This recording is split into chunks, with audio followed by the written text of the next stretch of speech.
Hey, Darvin, what are some of the indicators that you're thinking about with Jokic, and when to send help, when to stay with one guy on him, and has that evolved at all over the last these last couple of years that you've seen him in these matchups? Absolutely. We definitely have a plan, but the biggest thing is no matter where he is, to try to limit his touches, which can be difficult, but you got to work, and nothing's going to be easy this time of year. Having said that, no game plan is foolproof, but we got to try as best we can and just stay competitive. Continue, don't get bored with the multiple efforts, and you got to consistently have a next play mentality because you're going to play great defense. He's still going to make a play. They're still going to score.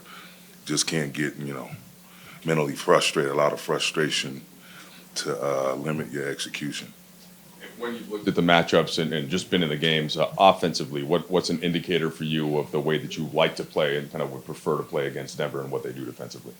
I mean, we just got to continue with our pace. Whenever we play with pace, in the full court, we're disciplined with our running habits.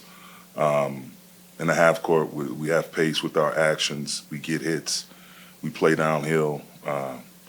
Those type of things. Again, just like the defensive end, we can't waver. We got to be consistent. Darvin, when things got tough earlier in the year, coming off the in-season championship, just in terms of win-loss, where do you think the belief level was for this group? And if it did waver, when do you think it started to kind of come back to the surface where the group had a purpose of what they could do together? It's funny because, great question, by the way. I think it was a combination of things that were chipping away at our confidence. Certain guys being out of the lineup, key guys not being available. Then, certain guys not playing well, hitting a tough stretch individually. We had the one road trip where I think it was a 6-game road trip, and we win the double overtime game in Golden State, at Golden State. And then you lose the back-to-back games in Houston, Atlanta. I think that was like the lowest our team has felt all year. But then, having no Bron, no AD, you go beat Boston, full deck players for them. You get a big win there, and then you turn around, you win in the Garden, New York City. And then, we slowly start to work our way out of it. And we always just kept it about the work. We knew if we just remained consistent with our work habits that eventually things would turn and get people back healthy, obviously. Darvin, there was a clip of you after the play-in game where you kind of told your team like it's 0-0 now. How much your messaging over the past few days is that this isn't 0-8, that it's just 0-0, that you're not playing the past 8 games, I guess? Yeah, you got to be aware of what caused you to be 0-8. Obviously, so you take a look back at that. But that said, you got to have a new focused plan of attack, a new focused mentality. And again, as I mentioned at the outstart of the presser, like the number one word for us in the series is discipline. It's discipline. You look back to last year, I think it was all about the physicality against Memphis. It was all about a next play mentality against Golden State the next round. And then when we saw Denver back then, it was all about making multiple efforts because they have championship chemistry. I've been a part of groups like that. And when you stop one thing, they're on to the next counter. And you stop the counter, and they have an escape plan. So you have to keep up with that. And, they're seamless in the way they execute. So that's the biggest thing, just understanding, having a renewed focus, moving forward, looking forward, and understand that we're here for a reason. No one really thought how we would turn out, with the play-in seeding and all of that. But we've shown a lot of grit, a lot of character.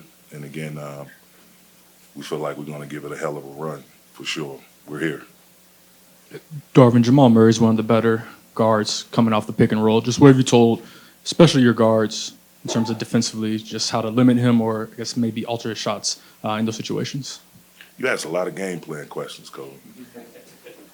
We told him don't sleep. Stay awake for 48 minutes, however long it takes. Darvin, I know you're focusing on the future and not the past, but over the past 8 games, Jokic and Murray have outscored LeBron and AD. And just from that kind of perspective of how simple is it of just trying to get those guys more involved offensively and finding ways for them to be even more effective than they've been, and kind of just the superstar battle, I guess. I know there's a lot of factors that go into it, but just kind of how looking at that. And you go out and you try to execute to the best of your ability. They garner a lot of attention. Not saying that Jamal and Joker that they don't, but Ron and AD garners a lot of attention. So a big reason why it's difficult to contain Joker and Jamal is the fact that, again, they're that championship chemistry, that championship flow that they have on the offensive side of the ball. Different guys step up and make plays, and they either get an assist or then you're worried about the other guys, so now they're scoring. So you just got to be prepared for a little bit of everything, be alert and aware at all times. And again, discipline. You'll get tired of hearing me say that word, just the discipline. And then on the other side of the ball with us, just playing our game and playing with pace, man, and playing the right way. We've done that. 2 tough games in New Orleans. When we just make the right play, regardless if it's going for AD or Bron or whoever, when we make the right play, we usually do well, and they're usually at the core of why we're doing well. How much is Gabe Vincent going to make a difference in this series? I look forward to it making a huge difference. He's starting to get his offensive legs up under him, but defensively is where he came immediately ready to catch his rhythm, getting back into the flow of things, coming off injury. But his physicality, his ability his refusal to be screened, off ball, on ball defense, chase, track down long rebounds, 50-50 balls. I expect him to have a really good impact on this series.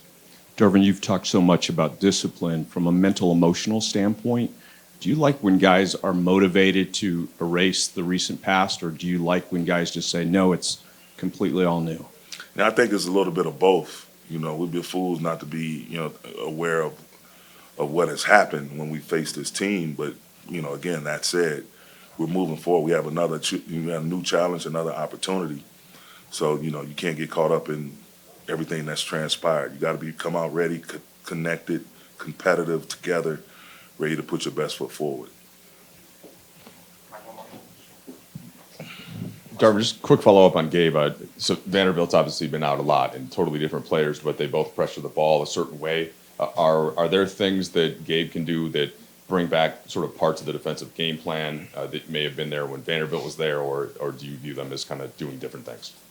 They bring the same force and physicality, versatility defensively, but outside of that, they're their own separate entities in terms of how they contribute to the team. Thanks, Coach. Thank you.